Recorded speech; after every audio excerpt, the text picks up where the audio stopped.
Seluruh ayah-ayah yang lain berlomba-lomba untuk bisa duduk di barisan depan, untuk melihat tampilan anak-anak mereka. Tapi tidak dengan ayah Umar, karena baginya kalau duduk di depan nanti susah untuk pulang. Lebih baik aku duduk di belakang saja sambil bersandar dan sambil melipatkan kedua tangannya. Maka tampillah anak pertama. Anak pertama sangat hebat karena memiliki suara yang sangat bagus. Dan semua orang berdecak kagum ketika anak tersebut menampilkan nyanyian dengan bahasa Inggris yang sangat fasih. Seluruh orang di gedung tersebut bertepuk tangan karena kehebatan suara dari anak itu. Anak kedua menampilkan tarian balet yang sangat indah.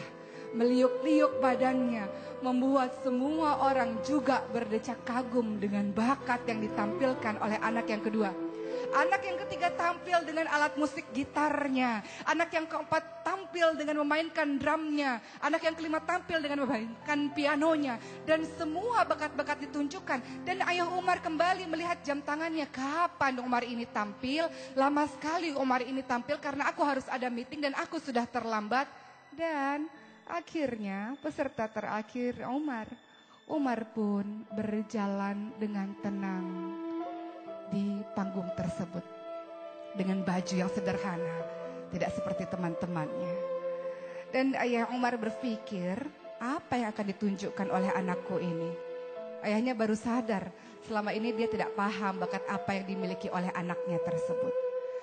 Maka Umar pun ketika berdiri di atas panggung, matanya kembali mencari di mana sang ayah. Ketika ia melihat ayahnya duduk di barisan belakang, Umar tersenyum dan mengatakan kepada pembawa acara, bolehkah aku memanggil Ustadz Asep, kata Umar. Ustadz Asep adalah guru mengaji ekstrakurikuler di sekolahku ini.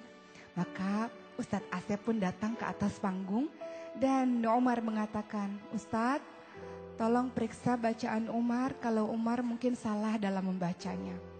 Maka Umar menarik nafas panjang-panjang, memejamkan matanya, kemudian dia pun melantunkan ayat suci Al-Quran. A'udzu billahi minasy syaithanir rajim. Bismillahirrahmanirrahim. Amma yatasaalun 'anin naba'il 'adzim alladzi hum fihi mukhtalifun kalla saya'lamun, dan seterusnya. Umar membaca dengan sangat lembut, dengan sangat fasih, dengan sangat lancar surah An-Naba, surah yang pertama di juz 30. Dan ketika ia selesai membaca, ayahnya tertegun melihat Umar dan tak terasa menetes air matanya karena ayah Umar tidak pernah tahu kapan Umar menghafalkan Al-Quran. Maka Ustadz Asep pun berkata kepada Umar, Umar, kenapa engkau menghafalkan Al-Quran, Umar? Apa jawaban Umar? Selama ini Ustadz, ayahku sangat sibuk dalam bekerja. Ayahku banyak sekali meetingnya, ayahku banyak sekali bisnisnya. Dan ayahku melakukan itu semuanya untuk memberikan nafkah kepadaku dan kepada ibuku. Bekerja untuk kebahagiaan aku, untuk pendidikan aku, wahai Ustadz. Maka aku ingin membalas kebaikan dari ayah. Tapi aku gak punya apa-apa. Aku gak punya uang. Aku gak punya yang lain-lain.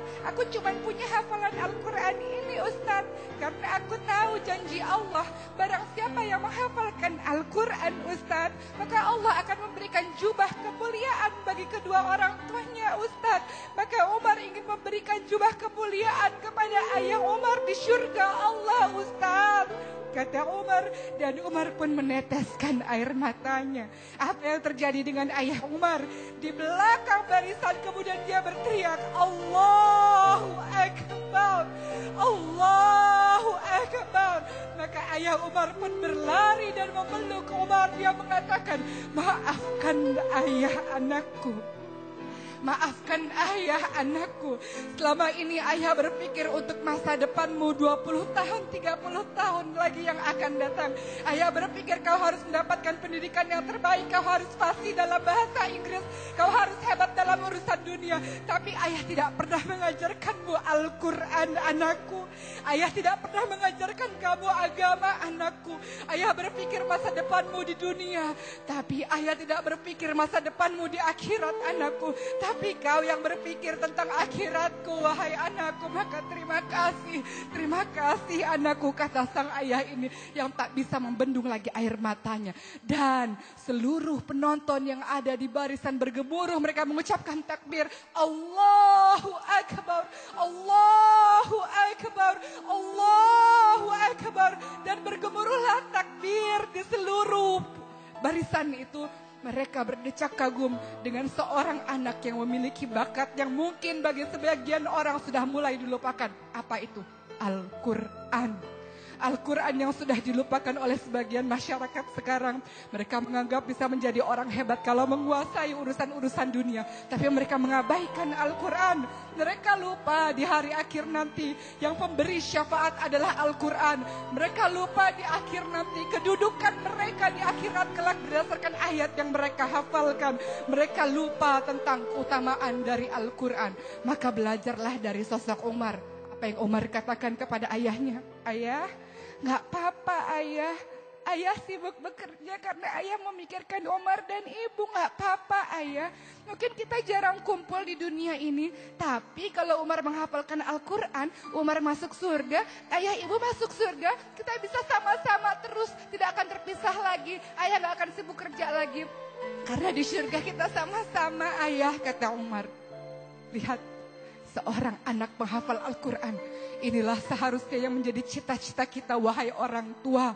Wahai orang tua yang mengagungkan pendidikan-pendidikan dunia dan melupakan Al-Quran. Inilah seharusnya yang kita tanamkan kepada anak kita. Bukankah Allah mengingatkan kepada kita, Ku anfusakum wa ahlikum naro. Jagalah dirimu dan keluargamu dari api neraka. Bagaimana caranya? Salah satunya, berikan anak kita pendidikan Al-Quran. Hiasi hati mereka dengan Al-Quran. Hiasi lisan mereka dengan Al-Quran. Hiasi perilaku mereka dengan Al-Quran. Maka itulah kau dikatakan sebagai orang tua yang berhasil mendidik anak-anakmu. Karena anak-anakmu mencintai Al-Quran. Mudah-mudahan kisah ini menjadi pembelajaran dan memotivasi kita untuk menjadikan anak-anak kita hebat. Karena apa? Karena ia menguasai Al-Quran. Insya Allah.